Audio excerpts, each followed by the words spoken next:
Stephen Ostrowski is professor of English at Central Connecticut State University. He has published 2 chapbooks and dozens of poems and stories in literary journals and magazines.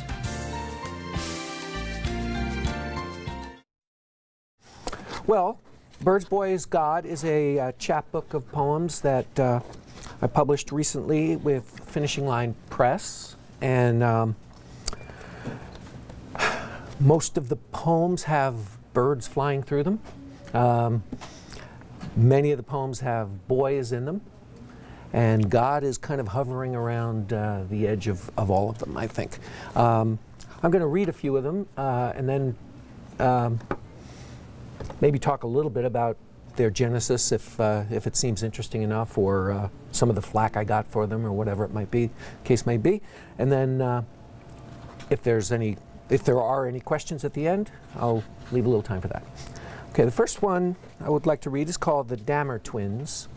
Wrote this on a plane coming back from the AWP conference, Association of Writers and Writing Programs, having just read an article about the psychological condition of twins, of some twins apparently, I don't want to generalize.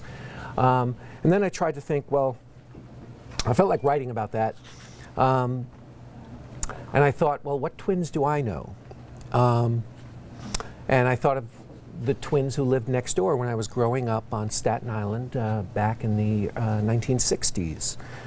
And so I superimposed what I'd read in the article on these actual twins, and got in some trouble from like family members and aunts and uncles who said to me at Christmas, for example, "Why did you write a poem about those nice boys?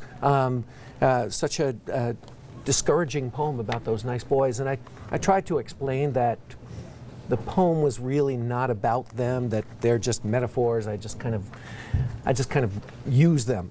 Although many of the details are accurate, the tone is meant to be kind of more general than the Dear Dammer Twins, and that's the name of the poem, The Dammer Twins.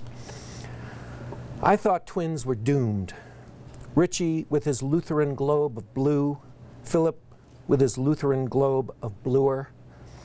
They lived next door and hung around a scarred mailbox in the menace of adolescence that included my 2 older brothers, cherry bombers, football brawlers, thieves, smokers, beer pukers, though there was a difference between everybody and Richie and Philip, as if the signal broadcast from the radio stations on the desolate side-by-side islands of their souls reached only them.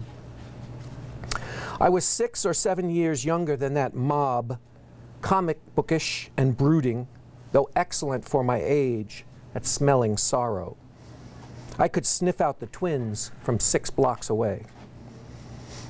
When I'd see them, say, moping home from the high school, lugging that aura of black weight, heft of shame, for what? Being too much self, too close? I never sought their eyes for hello, out of respect for their sadness. Sometimes from the attic window, I watched Richie, without Philip, walk up and down Castleton Avenue in the dark, his left shoulder folded in like the sleeve of a one-armed man. I figured Philip must not have seen the point of the walk, though I imagined, even as he sat in his bunk bed bedroom alone, one edge of his mind ambled a little behind his brother, at first incurious, then a little. In their evening kitchen, Mr. Dammer played the gloomy oboe. Our own yellow kitchen lay 11 feet away, and took a picture of our family once a year at Christmas time with his valuable German camera. He must have taken pictures of his own family, too. I wonder if Richie and Philip had to stand side by side every single time as they stiffly posed. I wonder if Richie ever felt the urge to scar his own cheek, if Philip longed to wear a cowl instead of a phony smile. Mrs. Dammer was a mother, exactly like mothers used to be, mostly hidden like the legs of the cloth-covered table that held all the nourishment. I never thought to wonder if she was in on it, meaning the burden of her sons being doubled up or halved. Never wondered if she woke up to their nightmares or massaged her temples to relieve their migraines. Come to think of it, I never wondered why Richie was called Richie when Philip wasn't ever called Philly or even Phil.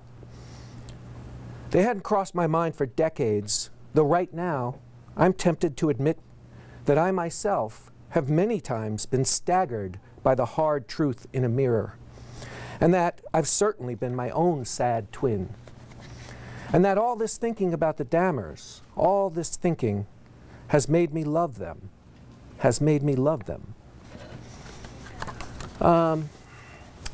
So that's the Dammer twins, and like I say, I took some flack at Christmas time. I had to kind of backtrack, it's not really them, and all that kind of stuff. Anyway, nothing I write is ever really about real people. It's always filtered through some kind of desire to create something else. For example, with this next poem, while we did try to stone pigeons trapped under the trestle, I don't think we ever actually hit any of them. I did discover this poem. This poem was one of the only poems I've ever written that won an award, and it was put on a website that somebody found, somebody from PETA found and put on the PETA website. And so it got turned into a poem that was a you know, anti-bird abuse poem, I guess. But that was not my intention when I was writing it. I was writing about what it's like to be a boy. It's called Being Boys. The day was blue and warm. We were stoning pigeons. They'd built nests under the trestle, and when we fired our sharp stones, they were trapped. The terror of their coos drummed against rusted steel. Tommy Maidash brought 3 cigarettes swiped from his mother's purse. Mine trembled in my hand. John Casey swore to God someday he'd kill his sister. I wrote, "Fuck you," in the dirt with a shaky finger. Beads of blood on gray feathers, I saw them flutter, settle in the gravel. A gray dust covered my hands. I tried and tried to blink a fleck of ash out of my eye. We were only boys being boys. I knew that. Everybody knows that.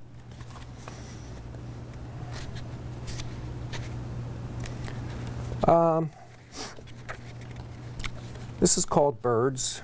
As I said, I've been haunted by birds, so all these poems have, many of these poems have birds flying through them.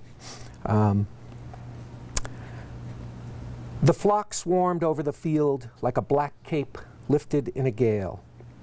You and I lay on our backs, sweaty and spent, our hearts hushed in their separate caves. Oh, look, Stephen, look. Your moist hand squeezed my finger. Those dark birds wheeling so low above our young bodies, how they thrilled you. Hours later, you still marveled at our witness of such a sight, remarked that now the emptied sky felt cheated of its mystery.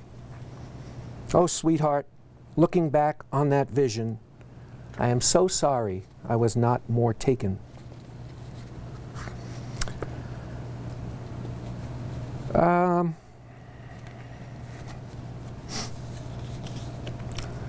This one is obviously not true because I don't have a Lexus. It's called Scene from a Slowed Down Lexus. Bend in the traffic-thick highway, under June clouds burning like rags, piled bricks, blind windows, trees exhausted with the heft of heat. Another maimed city smoldering between the meeting I just left and the one I'm headed toward. I'm hungry and thirsty, but no offense, I plan to keep the hell going. Outskirts, a small wrecked field some politician calls a park. Gash in a fence, plodding river. In the muck of it, 3 boys, naked torsos like mahogany, stare at the drag. One boy turns. I meet his hard gaze as he lifts his long, languid middle finger. The gesture feels like a bullet between my eyes. What was that for? But the bottleneck ends and I'm pushing on the pedal and the highway bends the boys back to abstractions. Their sad city recedes in my rear view, which I adjust and stare into as if to gauge the severity of a wound. I don't know what to do between poems. It's kind of weird, like you finish a poem, just like, Anyway, this poem I wrote during a faculty meeting. I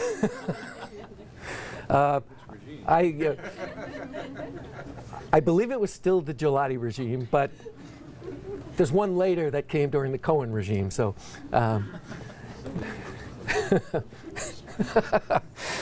anyway, the whole poem revolved around my wanting to use the last line in a poem.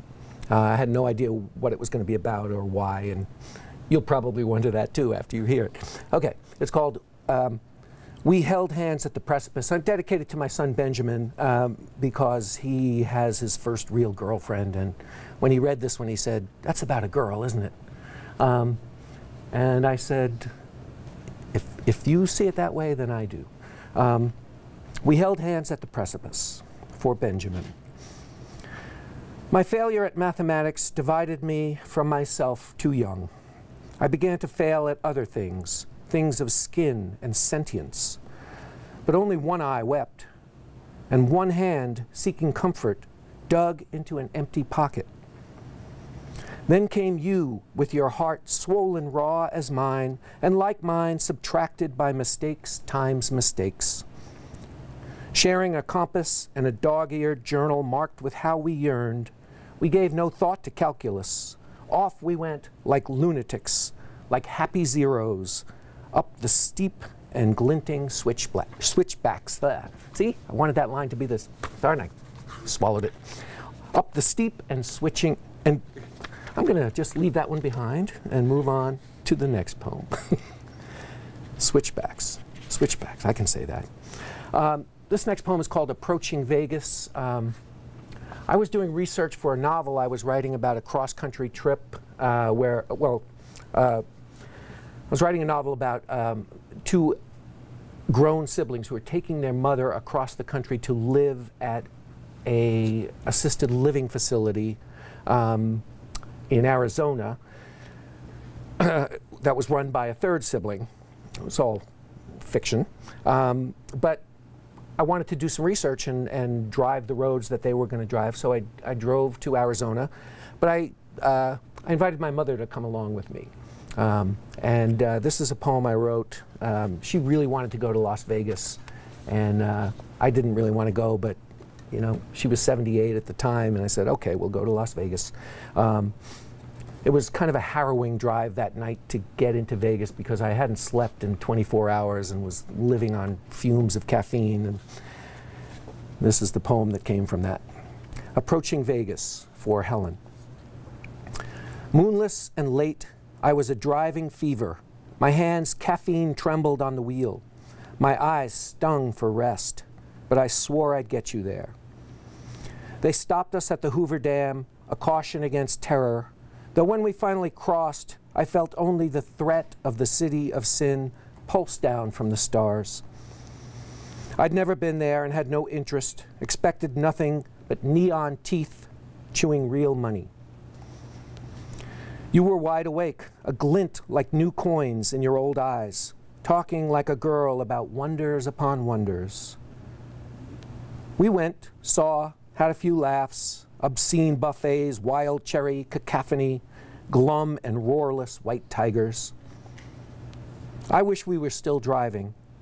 I wish those glaring lights in the late night distance had pulled back like a rhinestone curtain and let us go through to something we didn't have to spend.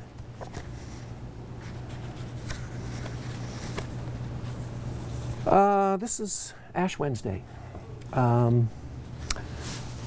For a while there, I'm a Catholic, and for a while there I was going to Mass in the morning on the days when I wasn't teaching, daily Mass, and there were often, you know, the same 5 or 6 elderly people and myself, and yeah, there was something very rewarding about it. I happened to be there actually on the morning of 9/11, so I always kind of associate it coming out of the church and turning on NPR and hearing the news. Anyway, being that it's Ash Wednesday, I will read this very short poem called Morning Mass. Like hurt birds, their old prayers, despite shame, pettiness, fear, the weakness of wings, ascend, ascend.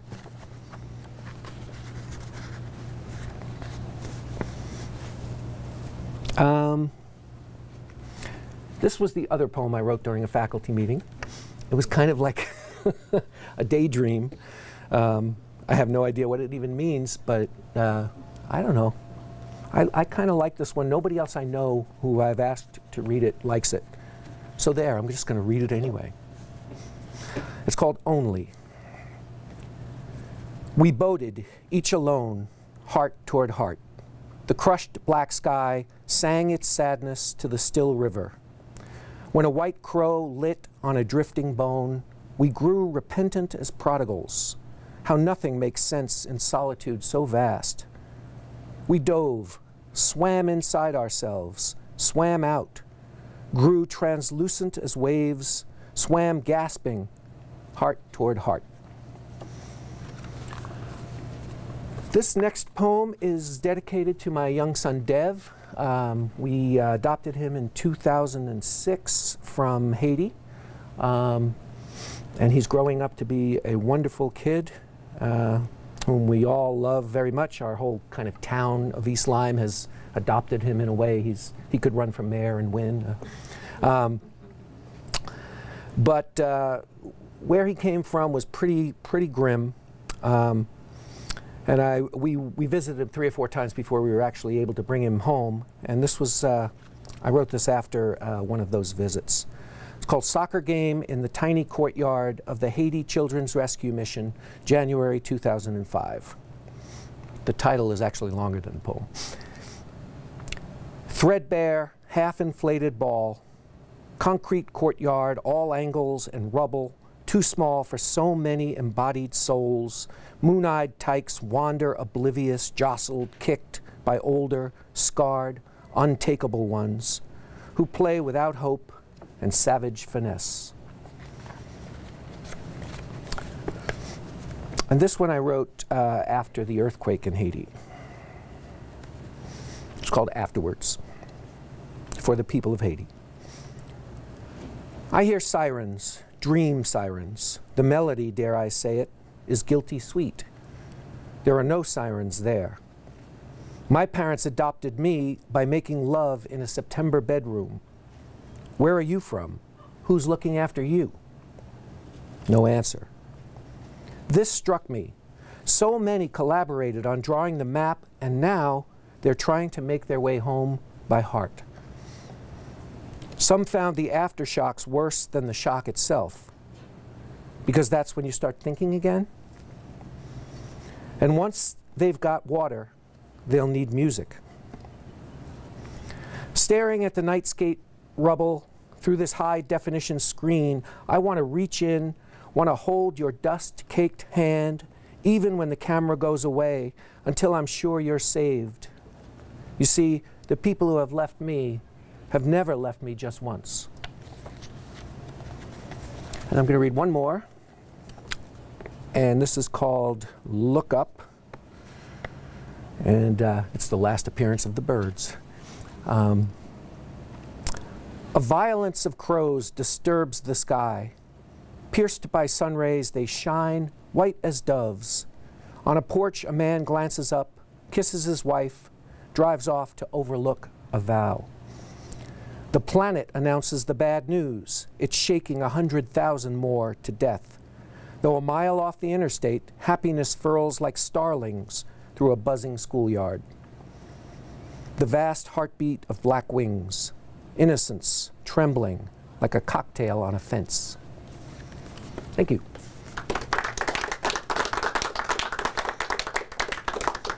Questions? Mary? I'd asked earlier, I'm really interested about your process, like that you create the poems independently and then see the pattern that there's birds and God and boys in each, or do you deliberately do that and you're trying to pull them together so that you see the chapbook as you're creating it? Yeah, no, this was more the former than the latter. I've been writing a lot of poems that where crows and other kinds of birds were showing up in them. But I mean, it's not like I was unconscious of the birds. I mean, I just kept drawing upon that image or those images. But I wasn't thinking about, oh, this will maybe be a chapbook at some point. At one point, when I saw that I had 20 or 30 poems, I started to look at them and then see if there were patterns, see if there was any kind of thread running through them. And the best I could do was, well, there's a lot of poems about being a boy. There are a lot of poems where birds are in. And there are a few that deal with more spiritual issues overtly. I like to think that on some level they're all dealing with spiritual issues. But so I think the God thread is there as well. So does that answer the question? Yeah. Yes, Tom. Did you have how much of a decision was it to go with the violence of crows instead of a murder of crows? I know you must have been wondering, should I say that? That's kind of cool. So, am I insane, or were you wondering about that? I didn't give it a lot of thought. The phrase "a violence of crows" came into my head as I was driving, and I just used it. I just went with it. Yeah, no, I know a murder of crows would be the more appropriate. Probably too expected. Yeah, maybe that's it. I mean, I'm